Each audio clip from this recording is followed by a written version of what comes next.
নমস্কার। এশিয়ানেট নিউজ বাংলার বিশেষ অনুষ্ঠান সুস্থ থাকার সপ্তাহ নিয়ে আমি পর্ণা রয়েছি আপনাদের সঙ্গে। আর প্রত্যেকটা এপিসোডের মতোই আমাদের সঙ্গে রয়েছেন বিশিষ্ট ডায়েটিশিয়ান মঞ্জুরি দে। মঞ্জুরি, স্বাগত জানাচ্ছি আপনাকে আমাদের এই অনুষ্ঠানে অনেক দর্শক ক্যালসিয়ামের গুরুত্ব বা ক্যালসিয়ামের ভূমিকা নিয়ে জানতে চেয়েছিলেন। মঞ্জুরি, আজ আপনার থেকে ক্যালসিয়াম সম্পর্কে জানবো, কেন এটা আমাদের শরীরে এত গুরুত্বপূর্ণ, বা ক্যালসিয়াম না বা ক্যালসিয়ামের ঘাটতি থাকলে কি কি সমস্যায় আমরা পড়তে পারি, সেই সম্পর্কেও আপনার কাছ থেকে একটু জানবো। আমি জানতে চাইবো, একজন পূর্ণবয়স্ক মানুষ তার শরীরে কতটা ক্যালসিয়াম দরকার? সবার আগে বলি, ক্যালসিয়াম হলো এমন একটা মিনারেলস। ক্যালসিয়াম এটার কথাটা হলো এমন একটা মিনারেলস যেটা আমাদের শরীরের জন্য প্রচন্ড ভাবে গুরুত্বপূর্ণ। এই ক্যালসিয়াম আমাদের শরীরের হাড় দাঁত সমস্ত মজবুত রাখতে খুব সাহায্য করে। আর অত্যন্ত গুরুত্বপূর্ণ মিনারেলস এর মধ্যে এটা আমাদের শরীরের পড়ে, সবচেয়ে গুরুত্বপূর্ণ হিসাবে পড়ে। এবার আপনি যে কোশ্চেনটা করলেন যে আমাদের শরীরে কতটা ক্যালসিয়ামের প্রয়োজন, একজন প্রাপ্তবয়স্ক মানুষের জন্য প্রত্যেকদিন অন্তত 1000 mg ক্যালসিয়ামের খুব প্রয়োজন। আচ্ছা। ঠিক আছে। আচ্ছা। আর শরীরে আমরা ক্যালসিয়ামের পরিমাণটা বাড়াবো কিভাবে ধীরে ধীরে? ক্যালসিয়াম পরিমাণ বাড়ানোর জন্য আপনাকে এভরিডে ডায়েটে ক্যালসিয়াম সমৃদ্ধ যে খাবার হয় সেগুলো রাখতে হবে। যেমন আমরা সবাই জানি যে ক্যালসিয়াম সমৃদ্ধ খাবার বলতে যে কোনো ডেয়ারি প্রোডাক্ট, দুধ, দই, পনির, চিজ, এগুলোতে ফুল অফ ক্যালসিয়াম থাকে, এগুলোকে আপনাকে রাখতে হবে। এছাড়া লিফি গ্রিন ভেজিটেবল তো রাখতেই হবে। মানে আপনাকে ক্যালসিয়াম সমৃদ্ধ যা যা খাবার আছে প্রত্যেকদিন রাখতে হবে। কিন্তু আরেকটা জিনিস, ক্যালসিয়াম সমৃদ্ধ খাবার খেলেই কিন্তু হবে না, ভিটামিন ডিটাও আমাদের শরীরে দরকার। যেমন বেশ। ভিটামিন ডি কিন্তু আমাদের এই ক্যালসিয়ামটাকে অ্যাবজর্ব করতে মেন হেল্প করে। আপনি বেশ। এভরিডে ভিটামিন ক্যালসিয়াম ডি, খেয়ে গেলেন। একদম এই হ্যাঁ। ভিটামিন ডি এর আলোচনায় আমরা অবশ্যই আসবো। তার আগে হুম, ক্যালসিয়াম সম্পর্কে একটু জেনে নিই। হুম। সেটা হচ্ছে যে ক্যালসিয়ামের অভাবে আমাদের শরীরে কি কি সমস্যা হতে পারে, এবং আমাদের শরীরে যে আদৌ ক্যালসিয়ামের ঘাটতি রয়েছে সেটা হুম। বুঝবো কি করে?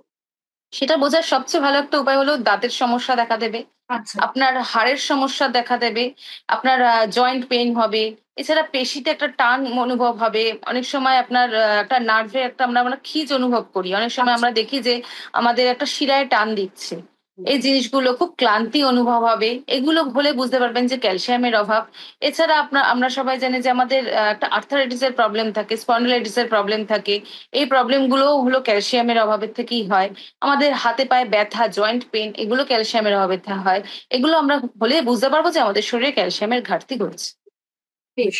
আপনি ক্যালসিয়াম সমৃদ্ধ খাবার বলতে দুধ, দই, পনির, চিজ এগুলোর কথা বললেন, কিন্তু অনেকেরই আমরা দেখি দুধে অ্যালার্জি রয়েছে। তাহলে তার বিকল্প খাবার কি হতে পারে? তাহলে সে বিকল্প হিসাবে পনির, চিজ, দই এটা খাক। তাও যদি না হয়, সেরকম যদি না হয়, সোয়া মিল্ক খাক, ফর্টিফাইড যেটা আচ্ছা। আমরা বলি, সোয়া মিল্ক খাক। সেগুলোও তো ফুল অফ ক্যালসিয়াম থাকে। আচ্ছা। অর্থাৎ যদি ল্যাকটোজ ইনটলারেন্স থাকে তাহলে হুম। এই সোয়া মিল্ক জাতীয় খাবারগুলি খেলে কিছুটা ঘাটতি পূরণ হতে ঘাটতি পারে। পূরণ। একদম। আর আমি যেটা জানতে চাইবো যে ক্যালসিয়ামের ঘাটতি থাকতে পারে এমন কোনো বিশেষ মানুষ থাকতে পারেন কি? হ্যাঁ, একদমই। ক্যালসিয়ামের ঘাটতি সবচেয়ে বেশি যেসব মানুষদের হয় তাদের মধ্যে যেমন একটু যারা বয়স্ক মানুষ, আচ্ছা। বয়স্ক মানুষ, প্রেগনেন্ট ওম্যান, মেনোপজ মহিলা, এদের মধ্যে সবচেয়ে বেশি ক্যালসিয়ামের ঘাটতি থাকে।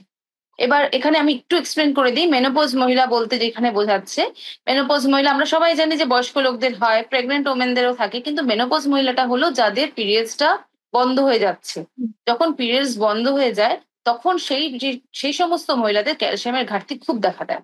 তো সেই সময় সেই সমস্ত মহিলাদের খুব বেশি করে ফলো রাখতে হবে ক্যালসিয়ামের দিকে।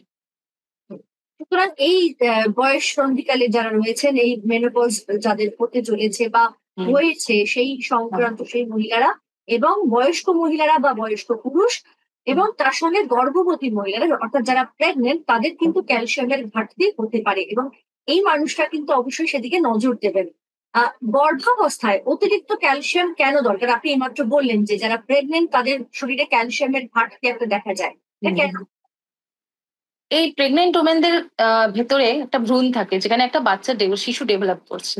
তো সেই সময় শিশুরও হাড়ের জন্য, শিশুরও বোন, তার দাঁত, সেসবের জন্য ডেভেলপমেন্টের জন্য ক্যালসিয়ামের দরকার। সেই সময় মা যখন একটা বাচ্চাকে ক্যারি করছে তখন মায়েরও ঘাটতি ঘটতে থাকে, তার জন্য মায়েরও ক্ষেত্রে দরকার।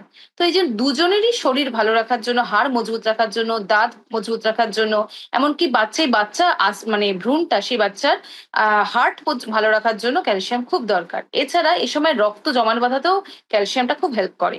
তো আচ্ছা। এজন্য ক্যালসিয়ামটা প্রেগনেন্ট ওমেনদের জন্য প্রচন্ড ভাবে ইম্পর্টেন্ট। আমরা সেই জন্য দেখি যে ডায়েট চার্টে ক্যালসিয়াম সমৃদ্ধ খাবার তো থাকছেই, তার থাকছে। সঙ্গে প্রেসক্রিপশনে আলাদা করে ক্যালসিয়াম ট্যাবলেটও দেওয়া থাকে। একদমই। আর এই সময় যারা প্রেগনেন্ট ওমেন হয় তাদের ক্যালসিয়াম রিকোয়ারমেন্ট নর্মাল মানুষদের থেকে একটু বেশিও থাকে। অনেক বেশি হয়। হুম। ঠিক। আর ১ কাপ দুধে কত পরিমাণে ক্যালসিয়াম থাকে? কারণ আমরা সচরাচর ১ কাপ দুধ খেয়ে থাকি বা ১ গ্লাস দুধ বাচ্চাদের দিয়ে থাকি। তো ১ কাপ দুধে পরিমাণ মতো কতটা ক্যালসিয়াম থাকে? ১ কাপ দুধ বলতে যদি আমরা 200 ml এর কাপ নিই, হ্যাঁ, তো হ্যাঁ, ওই রকম ১ কাপ দুধে 300 এর মতন আপনার থাকে, ক্যালসিয়াম থাকে। ক্যালসিয়াম থাকবে। হুম। সেটা কতটা শরীরকে ঘাটতি পূরণ করবে? সেটা কি আদৌ 300 কিছু? mg তো হ্যাঁ, আমাদের শরীরে 1000 mg দরকার। সেখানে আচ্ছা। 300 mg আমরা দুধ থেকে পাবো। বাকিটা আদার্স খাবারের মধ্যে দিয়ে রিকোয়ারটা ফুলফিল করতে হবে। তাহলে কি আমাদের ক্যালসিয়াম ট্যাবলেট প্রত্যেকদিন খাওয়া উচিত? হ্যাঁ, যাদের ফুলফিল হচ্ছে না, রিকারেন্ট ফুলফিল হচ্ছে না, এবার তাদের মানে ডাক্তারের পরামর্শ নিয়ে ক্যালসিয়াম ট্যাবলেট খান। এমনকি তারা জানবেন কি করে? তারা ব্লাড টেস্ট করুক। ব্লাড টেস্ট করলে পরেই মোটামুটি জানতে পারবেন। এছাড়া শরীরের মধ্যে কিছু সিম্পটমেও সে বুঝতে পারবে তার ক্যালসিয়ামের ঘাটতি আছে। তো ঠিক। সেই সময় ক্যালসিয়ামের ঘাটতি থাকলে পরে ওই আপনার যে মানে এভরিডে ডায়েটে আমাদের যা, যা খাবার রাখা উচিত ক্যালসিয়াম সমৃদ্ধ খাবার সেটা তো রাখবেনই। এছাড়া আমাদের কি হয় খাবারের মধ্যে দিয়েও আমাদের ফুলফিল হয় না অনেক সময়। তো সেই ক্ষেত্রে ডাক্তারের পরামর্শ নিয়ে ডাক্তার যেটা বলবে প্রেসক্রাইব করবে সেটা মেডিসিন খাওয়া বেশ। উচিত। মানে অবশ্যই। সাপ্লিমেন্ট নেওয়া উচিত সেই ক্ষেত্রে। আচ্ছা। চিকিৎসকের পরামর্শ অনুযায়ী এই ব্যাপারে কাজ করা উচিত। নিজে থেকে কোনো ডাক্তারি না, করতে একদমই না। যাবেন না। ক্যালসিয়াম তো নিজে থেকে একদমই নেওয়া উচিত না। কারণ ক্যালসিয়াম ব্লাড টেস্ট না করে নিজে থেকে একদমই নেওয়া উচিত না। কারণ ক্যালসিয়ামের একটা আচ্ছা, টক্সিসিটিও থাকে। অতিরিক্ত আচ্ছা। ক্যালসিয়াম হয়ে গেলেও সেটা ক্ষতি করে শরীরকে।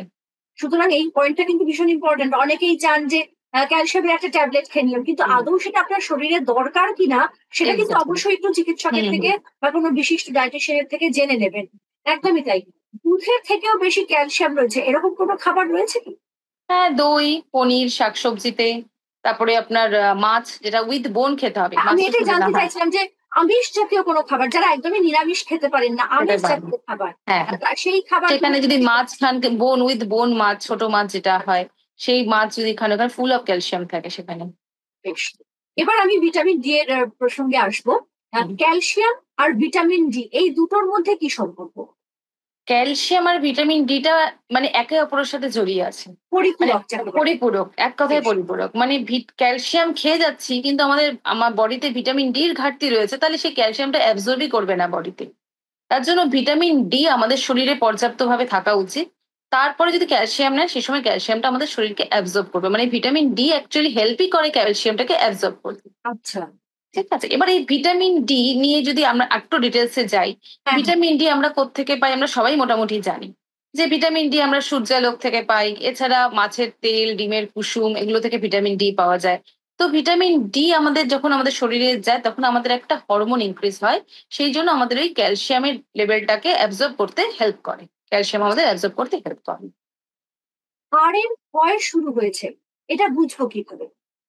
হাড়ের ক্ষয় শুরু হয়েছে মানে আর্থারাইটিস। হাড় ক্ষয় কথাটার মধ্যেই আসছে আর্থারাইটিস। আর্থারাইটিস মানেই তার হাড়ের মধ্যে একটা ব্যথা শুরু হবে, জয়েন্ট পেইন শুরু হবে। কোনো এমনকি একটু পড়ে গেলেই হাড়টা ভেঙে গেল। হুম। একটা ছোট্ট পড়ে যাওয়াতে একটা ছোট্ট হাত এদিক থেকে এদিক হলেও অনেক সময় আমাদের হাড় ভেঙে যায়। তখনই বোঝা যেতে হবে যে আমাদের একটা হাড়ের আর্থ্রাইটিস এর ক্ষয় হ্যাঁ, শুরু হাড়ের ক্ষয় শুরু হয়ে গেছে। আর হয়েছে। এই ছোট, ছোট যখন এই সিম্পটম গুলো আপনার মধ্যে আসবেন, এই সিম্পটম আসার পরে কিন্তু প্রিভেন্ট করা খুব টাফ। এজন্য আগে থেকেই আপনার সেই জায়গাটাকে মেইনটেইন করা শুরু করতে হবে। এটা বললেন যে ক্যালসিয়াম সমৃদ্ধ খাবার কি, কি? আমি একটু জানতে চাইবো ভিটামিন ডি রয়েছে এমন খাবার কি, কি হতে পারে? ভিটামিন ডি রয়েছে যেমন মাছের তেল, ডিমের কুসুম আর মেইন হলো আমাদের সানলাইট।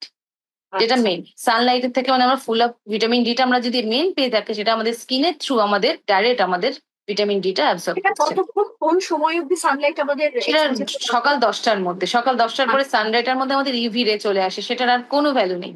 তো সকাল ১০ টার মধ্যে সানলাইট এর মধ্যে কোনো ইউভি রে থাকে না। তাই ১০ টা অব্দি যে সানলাইট টা থাকে সেটা আমাদের জন্য খুব জরুরি। এই জন্যই বোধহয় মর্নিং ওয়াকটা ভীষণ জরুরি যাতে এক্সাক্টলি হ্যাঁ। সানলাইট এইজন্যই আমাদের সবাই বলে যে আমাদের আগে মানে মানে যারা মা-বাবারা, দাদু-দিদারা হ্যাঁ, বলে এসছে সকালে ঘুম থেকে ওঠা সান রে টা নেওয়া। এটারই আচ্ছা, রিজন।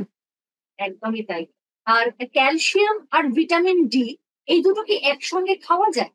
হ্যাঁ, একসাথে খাওয়া যেতে পারে। যাদের ঘাটতি থাকে তাদের দুটোকে একসাথেই দেয়। হ্যাঁ, অনেক সময় আমাদের করোনার সময় খুব দেখা গেছে যে হুম। ভিটামিন ডি র অভাব দেখা গেছে। কারণ করোনার সময় একদম লোকে বাড়ির বাইরে বেরোতো না, বাড়ির মধ্যে থাকতো। প্রচুর লোকের ভিটামিন ডি র অভাব দেখা গেছে। আর ভিটামিন ডি র অভাবের জন্য ক্যালসিয়ামের অভাব দেখা গেছে। তাদের হাড় ক্ষয়, জয়েন্ট পেইন প্রচুর লোকের মধ্যে এটা হয়েছে। এজন্য ওই করোনার টাইমে মানে প্রত্যেকটা লোককে মোটামুটি শোনা গেছে, রিসার্চ করে এটা দেখা গেছে যে ভিটামিন মানে ওরা যখনই টেস্ট করেছে ধরা পড়েছে যে ভিটামিন ডির অভাব আছে, আর তখনই মানে বেশিরভাগ লোককে ভিটামিন ডির জন্য সাপ্লিমেন্টও খেতে হয়েছে। অর্থাৎ ভিটামিন ডি এবং ক্যালসিয়াম একে অপরের পরিপূরক, এবং ক্যালসিয়াম শুধু নিলে হবে না, তার সঙ্গে ভিটামিন ডিও সঙ্গে ঠিক আছে, গ্রহণ করতে হবে, যাতে দুটোই একই সঙ্গে কাজ করে শরীরকে কাজ সুস্থ করে, হ্যাঁ। রাখতে পারে। আর ভিটামিন D3, এটার সঙ্গে ভিটামিন ডি এর কি সম্পর্ক? ভিটামিন ডিরই দুটো পার্ট হয়, D2 D3। D3 এটা আমাদের অ্যাকচুয়ালি এই ক্যালসিয়ামটাকে অ্যাবজর্ব করতে সাহায্য করে। আচ্ছা। মানে আমাদের যে যত আমরা ক্যালসিয়াম খাচ্ছি সেই ক্যালসিয়ামটা যদি আমাদের D3টা নাই থাকে বডিতে, ওই ক্যালসিয়ামটা অ্যাবজর্বই করবে না বডি। তার জন্য এই ডিটা আমাদের ক্যালসিয়ামকে অ্যাবজর্ব করতে হেল্প করে। অনেকের আছে স্পন্ডিলাইটিস, সেটাও কি একটা হাড়ের রোগ, এবং একদম, সেটার সঙ্গে স্পন্ডিলাইটিস, ক্যালসিয়াম, আর্থারাইটিস এগুলো সবই একটা হাড়ের রোগ, এগুলোর সাথেও ক্যালসিয়ামের যোগাযোগ রয়েছে। এবং স্পন্ডিলাইটিসে আমরা বেশ ভুগতে থাকি, বেশ কষ্ট হুম পাই, হুম ভীষণ পেইনফুল একটা রোগ এটা। তো হুম সেক্ষেত্রে যোগব্যায়ামের পরামর্শ তো ডাক্তাররা দেন, হুম। সঙ্গে কি কি খেলে কিছুটা সুস্থ হওয়া যায়? স্পন্ডিলাইটিস এই সময় এক্সারসাইজটা খুব দরকার। মানে নিয়মিত একটা এক্সারসাইজ, কিন্তু খুব হেভি ওয়েট না, light weight exercise. Light weight বলতে যেমন সাঁতার, হাঁটাচলা করা, যোগ ব্যায়াম করা, এগুলো ধরনের লাইট এক্সারসাইজের মধ্যে থাকতে হবে। এছাড়া এভরিডে একটা মানে ক্যালসিয়াম সমৃদ্ধ যা যা আমাদের খাবার থাকে, দুধ, দই, ডিম, পনির, সেই ক্যালসিয়াম সমৃদ্ধ সমস্ত খাবার খেতে হবে।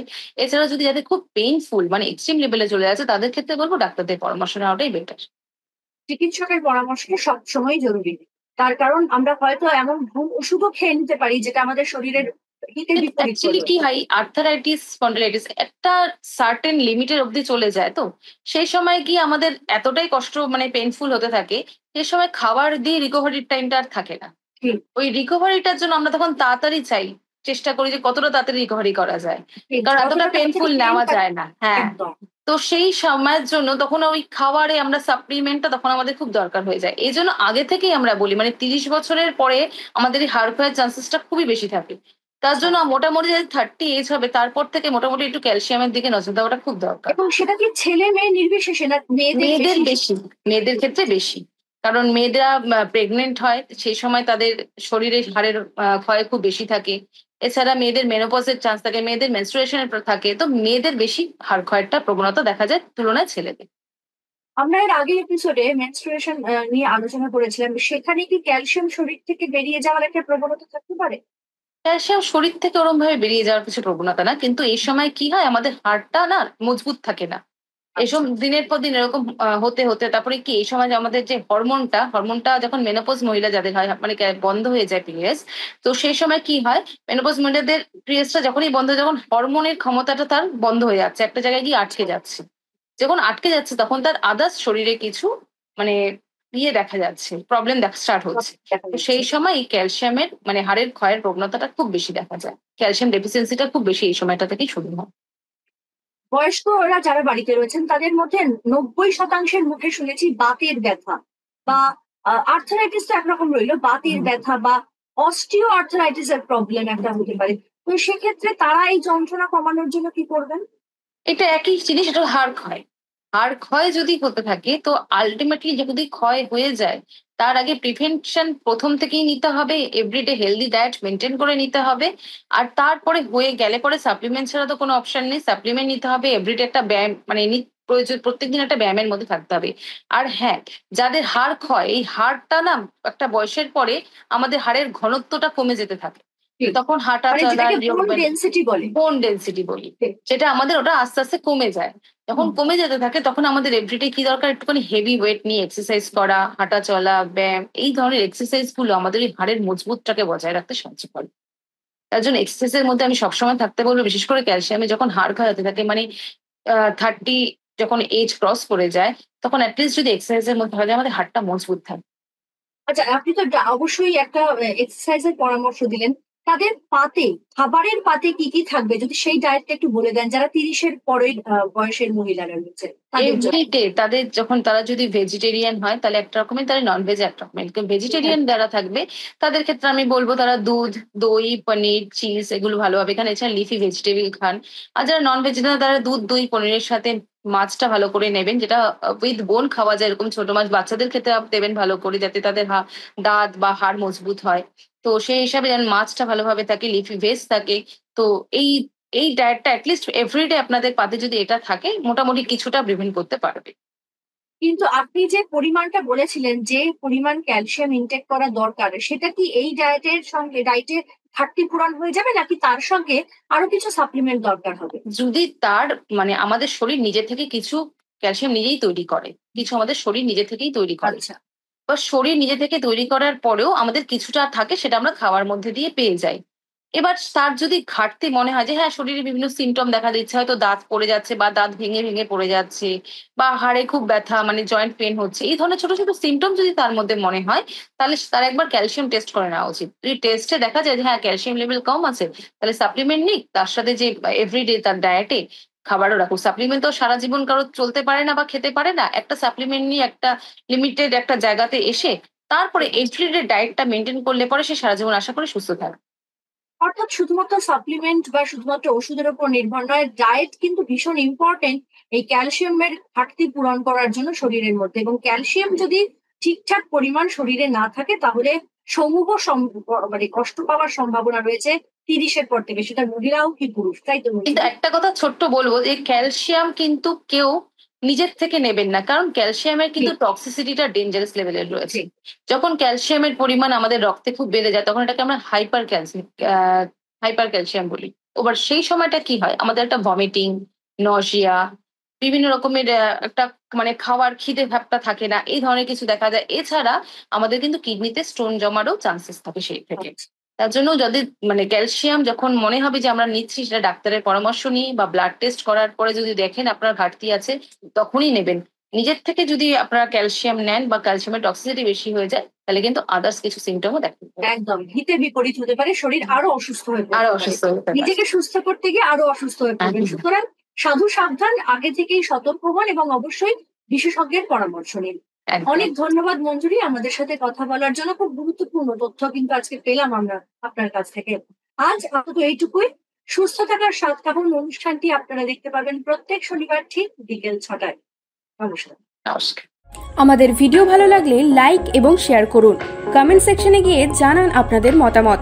আরও ভিডিও পেতে আমাদের চ্যানেল সাবস্ক্রাইব করুন এবং প্রতি মুহূর্তে খবরের আপডেট পেতে প্রেস করুন বেল আইকন।